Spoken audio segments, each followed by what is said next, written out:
beckoning a darkness to all. Yeah. So one thing that if you're an aspiring vocalist, if you're like, man, I really want to do vocals, this is something I really want to do. One thing that can be helpful is teaching yourself to see sounds. Okay, this sounds like I'm talking about some Hooby Scooby stuff. Let me clarify.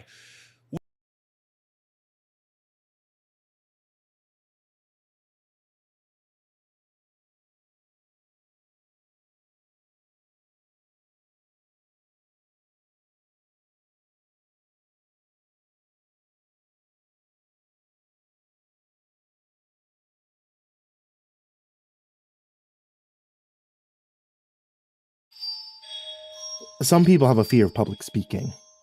Various levels of stage fright that can range from stuttering during presentations to freezing up the moment they see the audience before them. I suffer from a similar condition, except that I have a fear of public existing. Anytime I'm out in public, whether it's going out for a walk or to get the mail, I invariably succumb to an extreme fit of nervousness and overwhelming anxiety that makes every movement physically laborious. This feeling deepens, it intensifies with each person present in the immediate vicinity. It's literally debilitating. Now, this peculiar condition isn't baseless in origin, but I didn't simply wake up one day inexplicably afraid of crowds, nor was I born with some sort of genetically inherited predisposition towards shyness when I was a teenager. I was pranked, harshly. The school bully, he applied his tortures, generally targeting everyone with equal malice, and decided one day to slip some laxatives into my ground beef tacos. Now, I love tacos, okay, and all dishes with Mexican cuisine. Being a hungry teenager, I didn't examine my tacos for foreign contaminants. I had no reason to. I ate it quickly, ravenously, oblivious to the devilish snickering happening around me. After 5 minutes in line for another taco, Mom had supplied me with extra money that day, just for that occasion. Well, I felt the laxatives kick in, and my bowels were primed to deliver a molten mess. I didn't even make it out of the lunchroom. As if the school staff responsible for setting up the lunch tables had collaborated with the bully, I couldn't weave through those island-like obstructions fast enough. Halfway across the room, I lost control, in the worst way possible. It shot out of me, audibly, down the shorts. It was, unfortunately, summer, with a sickening squelch splattering the floor. I wouldn't have made the lunchroom quieter if I had self-immolated. All eyes turned to me, and the most mocking, heart-sinking laughter arose, laughter that rang aloud in my head for days, weeks, months afterwards.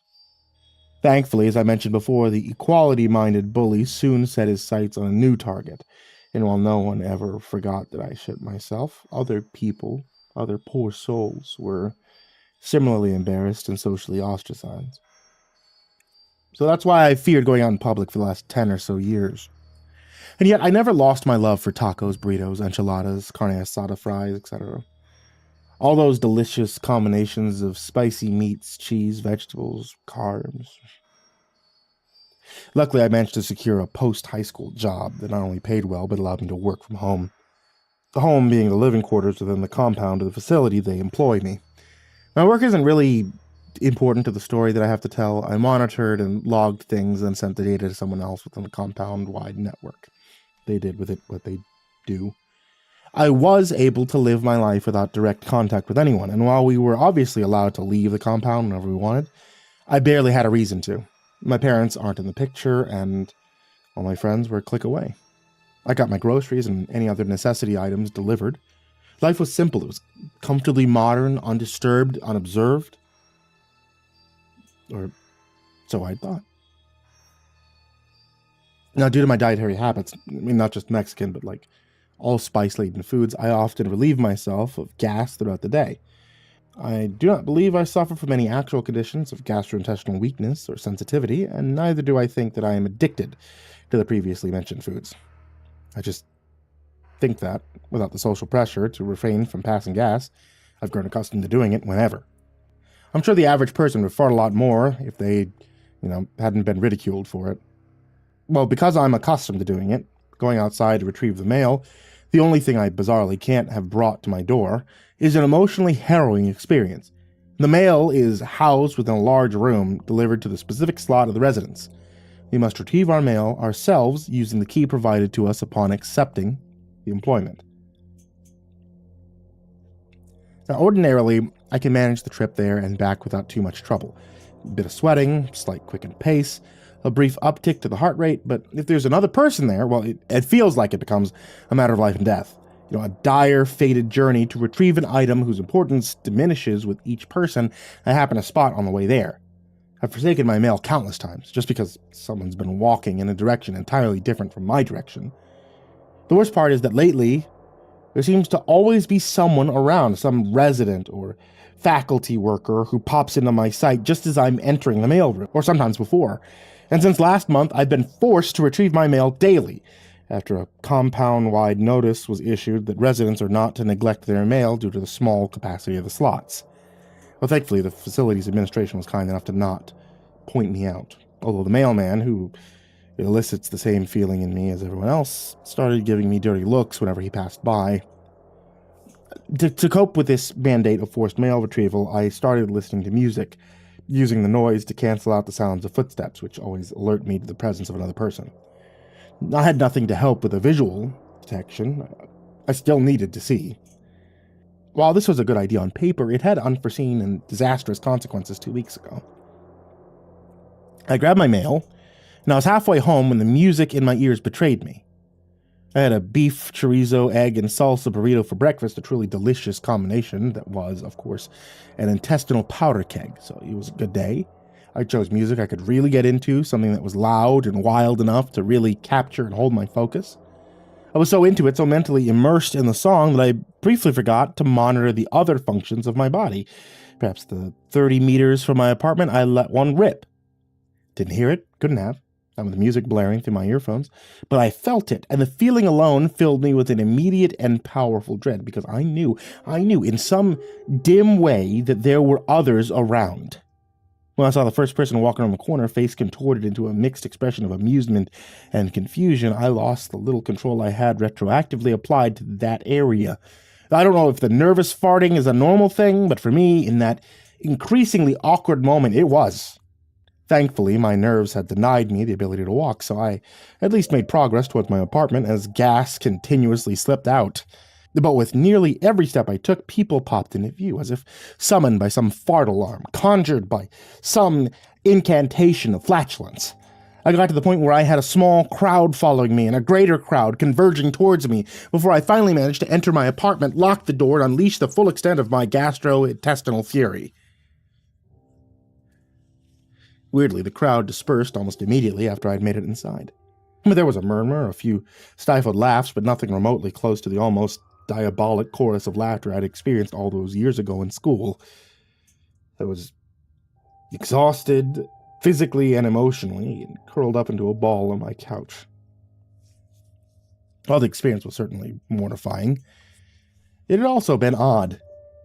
I wasn't able to exactly understand why until I logged onto the facility's network later to do some work. After completing my daily report to send up the chain, I happened to glance at the list of online users, and on a vague impulse expanded that list to view all the facility's personnel. I stared at this list for a while, growing increasingly unsettled with time as I scanned the series of names. There were 28 people in total on the list. There had been at least 50 people following me earlier in the day. Somehow almost double the compound's capacity had converged upon me in the incredible span of only a few moments. Something wasn't right. I went to sleep, or at least put myself to bed, with the suspicion that the facility was harboring secrets, that there was more to its research than it let on. In the morning, after a mostly restless night, I logged onto my computer and began the day's work, and I was met with quite a shocking sight. The personnel list had grown from 28 to 54. I scrolled through the list, recognizing only half the names there, while the other were entirely unfamiliar to me. The department in which these new phantom users worked were real departments, although because I had never physically visited them, I hadn't had any reason to. I I couldn't verify whether or not the persons listed within them actually worked there. Even more surprising was the fact that I hadn't received any emails about the previous day's incident, nor had there been any compound-wide notices or bulletins posted. It was as if the near instantaneous gathering of the entire compound's personnel hadn't happened, as if my incredibly embarrassing, gaseous attack hadn't happened. I rarely have need to directly communicate with other network users. I simply download assignment packets, upload my log data through a server, so I didn't have anyone that I could casually talk with about the bizarre incident or apparent lack thereof. There are general forums for discussing common issues, communicating new protocols and other universally useful information, but nothing that would have been appropriate places to address or investigate what happened. Unsettled, confused, and perhaps even afraid, though I couldn't at the time decide why, I left it alone and went about my day. During one of my leisurely walks, as mandated by the faculty's exercise initiative, another bizarre thing happened. I typically stray from the usual walking paths. They wrap around the compound, and instead I venture into the flat, pseudo-desert expanse of barren land beyond the facility's perimeter, a place where, for the first 2 years of my employment, I had yet to see another soul explore. But 2 days after the incident, during a normal walk, I felt that age-old urge to relieve myself, and I had leftover goat curry for lunch. Not having any reason to refrain from doing it, I let gas slip, and before the whistle had even ceased, a woman suddenly entered my peripheral vision, jogging a few meters away towards the limits of the expanse, at which lie a rarely trafficked highway. Dread flourished anew, and I forcibly stopped the gaseous flow, despite there still being a few puffs to let out. The woman glanced in my direction, and my soul froze over as I noticed her vacant ears, devoid of earphones. Yeah, she'd heard the roar. I quickly turned away, mortified beyond measure, and made my way back to my apartment. Along the way, people seemed to pop up with their truly disconcerting suddenness, emerging into view like wooden pop-ups in a shooting gallery. I made eye contact with no one, but kept a mental count of each person I passed, and by the time I had arrived at my apartment, the count had reached 43. Considering the time of day, it was extremely odd that there were that many people out and about, especially since that many of the compound's occupants were responsible for data logging, and essential operations that could only be conducted during the day. Once again, within the ostensible privacy of my apartment, I sat before my computer and, having no other recourse, emailed my supervisor with a question. Something I hadn't done since my first week on the job. My question had been simple, straightforward, and yet his response was very vague, almost elusive. My subsequent conversation only served to worsen my anxiety. It even inspired actual fear by the time it had reached its conclusion. Here's the transcript. Hello. I know it's unusual for me to be emailing you, considering the lack of communication between us since my initial onboarding, but I cannot think of anywhere else to turn. Recently, I've noticed what I can only describe as strange and unprecedented behavior from my colleagues here. Behavior that seems focused on me. It seems as if I'm being unduly monitored, or at least persistently followed, by nearly the entirety of the available staff. I've checked the personnel list and have noticed an increase in the users listed, nearly doubling the amount. I wasn't made aware of any hiring event, and there was no notice of orientation dates or announcements of department restructuring. Do you have any idea of what's going on and why I seem to be the center of all of it? Supervisor, there's no need to worry. The faculty's operation cannot be fully understood by a single individual, and rarely does the administration bother to dispense information pertaining to the grander aspects of our work. Do not worry. Operations are going well. You and your work is being reviewed positively. While I am glad to hear that I'm performing my duties adequately, I do not see what that has to do with the fact that I am being followed whenever I go around errands and walks. As my immediate supervisor, surely you must have some idea of why I'm receiving this special and admittedly discomforting attention? Supervisor, it is okay. The situation is being monitored. Data is being recorded and passed along to necessary analytical teams. No observation is wasted. You're performing well, and needn't alter your behavior in anticipation of any modifiers. If you have any further questions, please consider keeping them to yourself and resuming your daily tasks. End of transcript. In only about 10 minutes, my anxiety had blossomed into full-blown panic. My supervisor had clearly been withholding information, and while he was right, I didn't have any entitlement to information regarding the grander scheme of operations. I was still nonetheless owed an explanation for why my privacy and personal space was being intruded upon by strangers. Terror can drive people to do stupid, impulsive things. They believe that in doing so, they will save themselves from whatever is causing them stress or posing a threat to their life. My terror drove me to try something that was, for me, completely unheard of. When the day came around to order groceries, I requisitioned sandwich materials, fruits, cereal, and juices. Nothing that'd be a major intestinal irritation, compared to my usual spicy and cheesy diet. For an entire week, I produced very little gas, and I was still hounded with only the faintest persistence of subtlety by other residents, followed closely wherever I went, as if my pursuers hoped to catch me off guard, farting my heart out. There was an air of aggression throughout the compound, at least when I was outside to perceive it. Halfway through the week, my supervisor even contacted me, saying that I should resume activity as usual for the continued operational efficiency of the facility and your own personal safety. Even though I hadn't deviated from my daily habits or my actual work in the slightest way, only my diet had changed, and the visible effect this change had upon the community was evidence enough that I was being closely, unfairly monitored for an extremely strange reason. The suggestion that my well-being would be put at risk only served to increase my anxiety about the circumstances and deepen my distrust of my employers and colleagues. I hoped they'd eventually leave me alone, find another subject to harass and monitor, sort of like how the school bully had moved on to another victim after ruining my social standing. This hope was crushed, however, on the final day of my grocery allotment. A food truck pulled into the facility, bearing the sign that read tacos, burritos, and more, cheap, cheesy, meaty, and spicy. An event that had never, in the history of my employment, happened before. Coeval with the arrival of the truck was the sudden closure of the mailroom, right before I could step inside and retrieve a package I'd been anticipating. There was allegedly an unforeseen plumbing issue, and the mailroom needed to be drained of water. I'd been just about to walk inside when the mail attendant stopped me and informed me of the dubious situation. When I turned around, I came face to face with the accursed food truck and its sign, which seemed to advertise specifically to me. There were, of course, others around, and while it had been a warm day, it was obvious that their visible precipitation was owed to an anxious anticipation of my behavior, rather than the heat.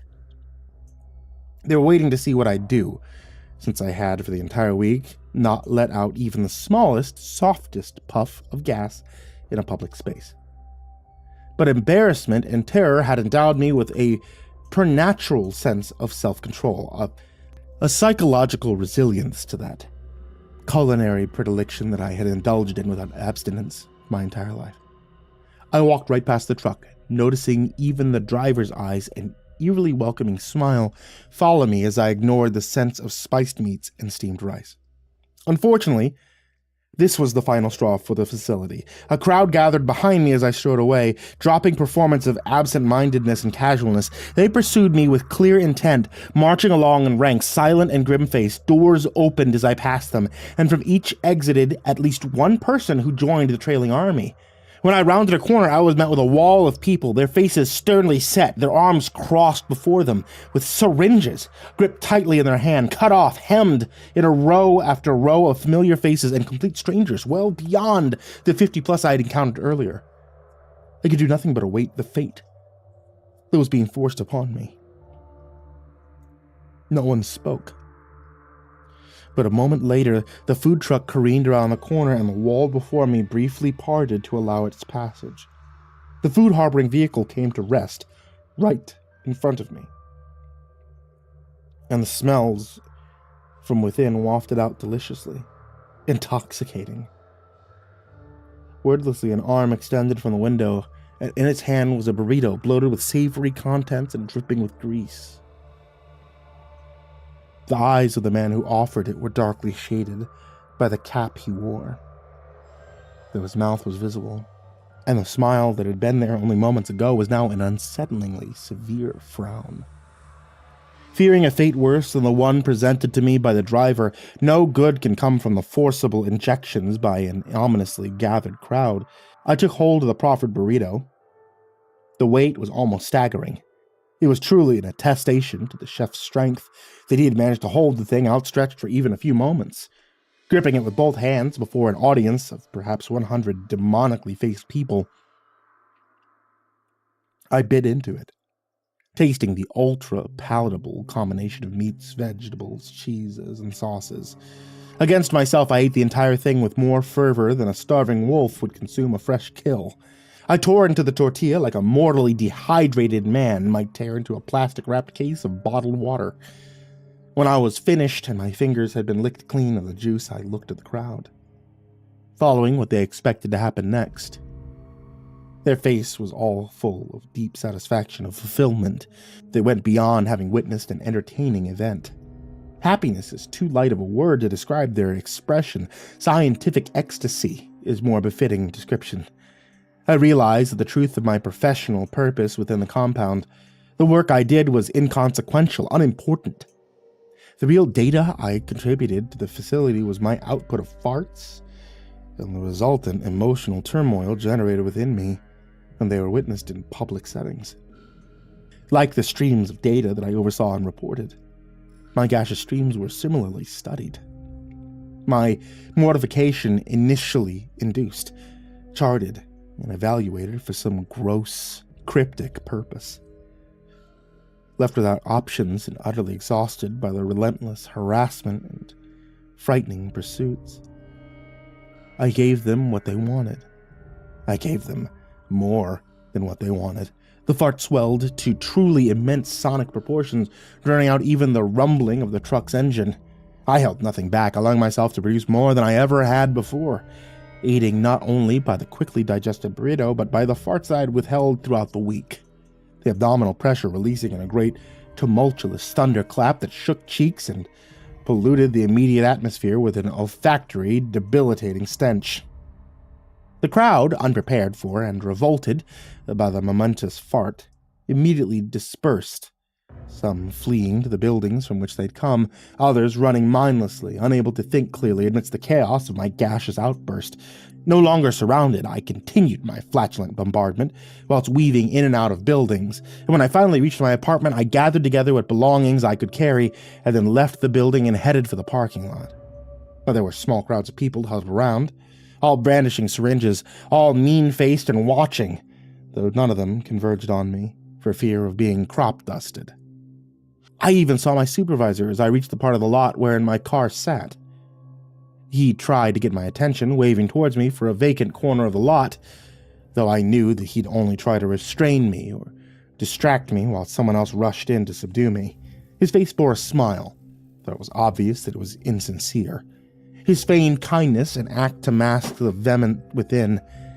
There was no syringes in his hand, but his posture was one of confrontational readiness. Upon reaching my car, I let rip a final triumphant rearward discharge, scattering the few brave souls that had dared to attempt my capture at the last moment. I then drove out of the lot and left the compound without looking back.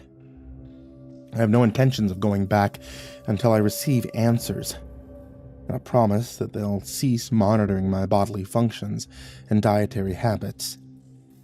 It's a well-paying job, and while their intentions may be nefarious, it is nonetheless the only viable option for employment that I have, considering how they were able to muster up such a sizable force of people within what felt like a short moment's notice. I won't be disclosing the name of the company, lest they use their apparent power and influence to silence me.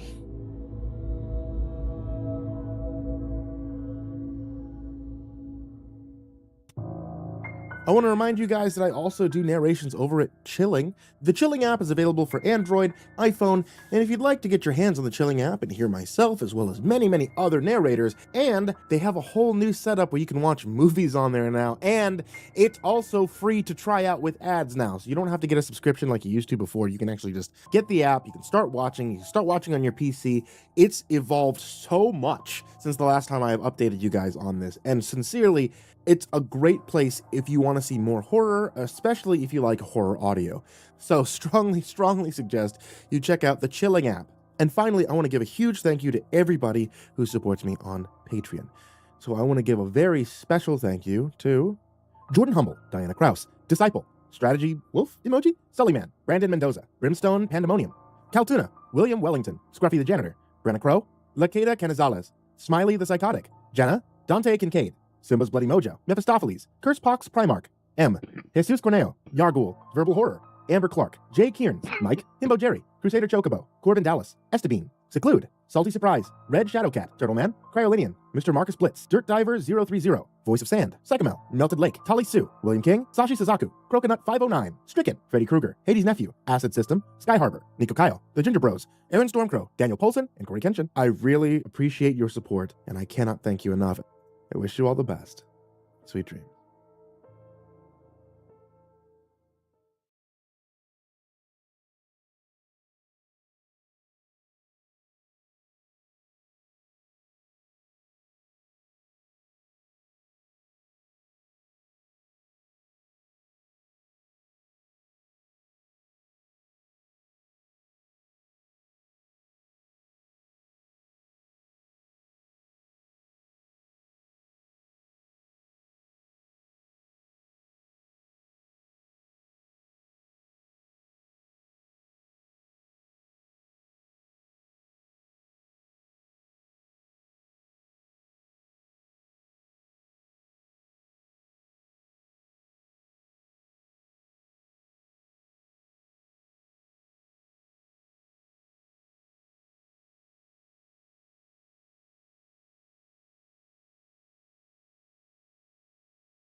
I learned about the house on the drive back from the hospital. Considering that I was weak and half delirious with fever, it seemed an odd time to tell me about my birth parents' final gift. My grandparents were insistent. Maybe they figured that after such a close brush with death, there wasn't any time left to waste. I needed to know. My paternal grandparents had raised me, and they were the first people I called when I began feeling sick. The fever lasted for days, followed by tremors and hellish, paralyzing night terrors. The doctor's tests were inconclusive, but after a while, my temperature finally began to drop on its own. It had been a close thing, and when I heard my grandparents' news, it was hard to believe that I wasn't still asleep and dreaming. According to them, I had inherited a house. We wanted to wait until the time was right, my grandparents explained. And now we think that it would be the perfect place for you to rest and recover your strength. Tired as I felt, I agreed with them. I didn't want to waste another minute. Fortunately, the house I'd inherited was just an hour away from the town where I'd grown up, at the end of a long gravel driveway. My parents' station wagon ground to a halt in front of a wrought iron gate. My breath caught in my throat. This wasn't a house. This was a mansion. A tanned, pudgy man in work attire ushered us through the gate with a wave of his hat. My grandparents rolled down their windows, talking to him like an old friend. His name was Paulo. He was the caretaker of the estate I inherited. With a short bow, he invited me inside. My grandparents said their goodbyes, assuring me that they'd be back to pick me up as soon as I felt better. The plume of dust that their car raised as it disappeared down the gravel road felt as unreal as everything else around me, and I pinched myself as Paolo led the way across the perfectly mowed green lawn. Paolo warned me not to get my hopes up. The house itself had been in my mother's family for generations, but for tax reasons, it was owned by a private trust. The place badly needed updating, but the trust prohibited all but the most superficial of renovations. Paolo's complaints and chatter faded into background noise as I walked through the double doors and took the place in. Ornate wood-paneled walls, mosaic floors, stained glass flowers, and the custom-built windows. I didn't understand. I always believed that my birth parents simply hadn't had the resources to raise me, but this place was clearly worth a fortune. Noticing my confusion, Paolo explained that a 19th century millionaire had built the place for my great-grandfather, Alexander, as a way of funding his research. Apparently my great-grandfather on my mother's side had been a sort of later-age Renaissance man. He'd owned almost nothing and lived on the patronage of the wealthy. Paolo's own great-grandfather, an illiterate Italian farmer, had been hired as a caretaker just 2 days after passing through Ellis Island, making the house as much a part of his family history as it was mine. I was winded by the time we arrived at the master suite. My sickness had taken more out of me than I thought. Seeing stars, I sat down on a real feather bed and looked out the window over the rolling hills, golden in the late afternoon sun. Smiling at my disbelief, Paolo reminded me that he'd be in the caretaker's cabin if I needed anything. The house was well provisioned, but if I had any requests for food and drink, he could pick it up when he went into town. Almost as an afterthought, he added that I should ignore any odd sounds that I might notice after dark. These old houses tend to creak and groan as they settled into their foundations, Paolo explained, and rats sometimes invaded the attic. In any case, it was best to just stay in bed if I heard anything. After Paolo left, I kicked off my shoes, stretched out, and stared up at the canopy of the four-poster bed. My mind buzzed with unanswered questions, but my body was utterly spent. Even though there were still hours left before nightfall, I sank into a deep and dreamless sleep. When I woke, the room was dark. I reached for a light switch. Nothing. Apparently electricity was one of the updates that the house so badly needed. The daylight coming through the window had been so bright before that I hadn't noticed it, but now I felt my way through the gloom of the bathroom. The house did have indoor plumbing,